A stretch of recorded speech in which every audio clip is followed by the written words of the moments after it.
You sit down to write a report, an important one. Within 4 minutes, you have checked your phone twice, opened a news tab, reacted to a message, and watched a 10-second video of something you don't even remember. You come back to the blank page and feel tired, like you already worked hard, but you did nothing. That is not a personal failure. That is a design, and Neil Postman saw it coming in 1985. Welcome back to the Postman Files on Technology and Career. I'm your host, Marcus. In our first episode, we used Postman's Technopoly to understand the system around us, how companies and cultures surrender to technology and metrics. Today, we zoom in. We go inside the professional mind. Because even if you understand the system, if you cannot think clearly, you cannot change anything. Today's book is Amusing Ourselves to Death, published in 1985. A book about television. But do not let that mislead you. It is the most accurate diagnosis of your digital work life that you will ever read. Our central question today is, why can't I focus anymore? And how is entertainment everything sabotaging my productivity and my emotional intelligence? Let's go.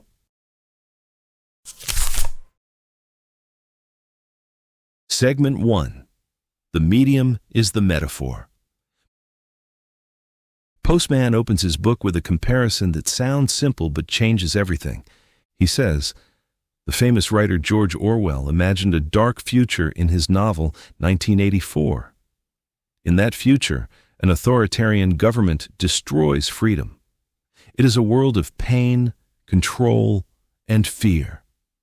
Aldous Huxley, another writer, imagined a different dark future in Brave New World. In that future, there is no dictator. People are free. But they are so entertained, so comfortable, so distracted that they stop caring about freedom. They give it up voluntarily because pleasure is always available. Postman says Huxley was right. Our danger is not oppression. Our danger is that we will be amused to death. Now, what is the medium in his title? Postman's central idea is this: every communication medium, print, radio, television, social media, teaches you a way of thinking. Not just a way of sending messages, a way of organizing the world. Print teaches you to think in long chains of logic. You follow an argument step by step. You can go back, you can question. It is slow and linear, and that is its power. Television, and now social media, teaches something completely different. It teaches you to think in images, in short moments, in emotional reactions, in entertainment.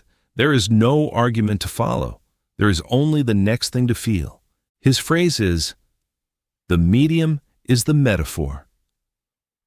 Your dominant medium gives you the basic frame through which you see everything else. If your dominant medium is a social feed, and for most global professionals it is, then your default frame for the world is short, visual, emotionally intense, and disconnected from context.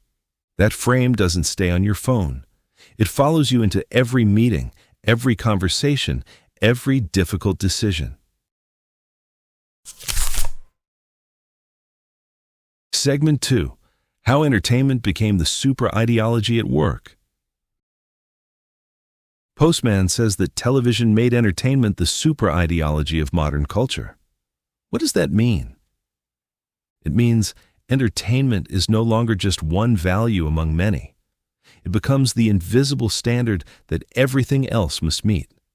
Politics, news, religion, education, every serious domain gets reformatted to be watchable, likable, and short enough to hold attention. This happened to work too. Think about internal company communications, town halls that look like TV shows, CEOs who need to be charismatic storytellers, strategy decks that are designed to be visually impressive rather than logically rigorous, training programs built in 5-minute micro lessons because nobody has time for more. None of this is wrong by itself, But Postman's warning is about what disappears in the reformatting. When everything must entertain, seriousness is penalized. Depth becomes a problem. The meeting with the most energy wins, not the meeting with the best thinking. He also introduces a concept called the broken information-action ratio. Here's what it means. In a healthy information environment, most information you receive is directly connected to something you can do. A letter from a neighbor, a local problem, a practical question. You get information and you act on it. In a media-saturated environment, you receive enormous amounts of information that are completely disconnected from any action you can take. Floods in another country. A political crisis in a city you will never visit. A viral controversy about a person you don't know. This information is real, but you cannot do anything with it, and the constant exposure creates a strange feeling. You are informed about everything and empowered to act on almost nothing. At work, the equivalent is 200 unread emails, 4 open Slack channels, 6 dashboards updating in real time, and a to-do list that never gets shorter. You feel busy, you feel connected, but the signal-to-action ratio is completely broken. And that is exhausting in a very specific way.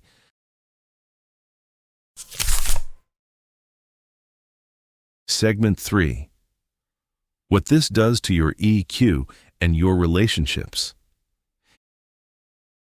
Here's the part most productivity books miss. The entertainment frame doesn't just damage your focus, it damages how you relate to people. In an entertainment culture, every interaction has a slight performance quality. On video calls, you are aware of how you look. On LinkedIn, you curate your professional image for maximum engagement. In meetings, you say things that will land well, not just things that are true. Postman would say you have adopted the logic of the screen. You are presenting, not connecting. Emotional intelligence, real EQ, requires something the entertainment medium cannot offer. Patience, silence, the willingness to be present in an uncomfortable moment without filling it with stimulus. When your baseline is constant stimulation, silence feels wrong. A long conversation feels inefficient. Listening without preparing your response feels like losing. That is a very serious cost for professionals who lead teams, manage conflict, build client relationships, or, most importantly, raise children and maintain friendships outside of work.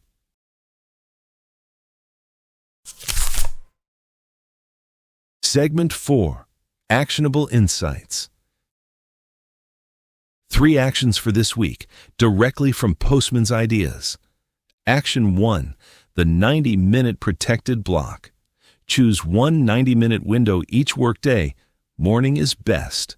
During that time, no notifications, no email, no messaging apps. One task, one window. This is not about productivity hacking. It is about practicing a different mode of thinking. You are training your attention back toward linear, focused, deep work. The first week will feel uncomfortable. That discomfort is the point. Action 2.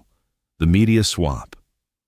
Identify one 15-minute daily habit of consuming short-form content, social media, news feeds, video shorts. Replace it with 15 minutes of long-form reading, an article, a book chapter, a thoughtful newsletter in your professional field. At the end of the week, notice the difference in how your ideas connect. Long-form reading builds cumulative thinking. Short-form resets your thinking constantly. One grows you, the other just occupies you. Action 3. The conscious check-in. Before you open any app in a moment of boredom or avoidance, pause and ask one question. Am I looking for information I can act on, or am I just seeking stimulation? You don't have to say no to stimulation. Just make it a deliberate choice, not an automatic reflex. That small gap between impulse and action is where your attention and your intelligence lives.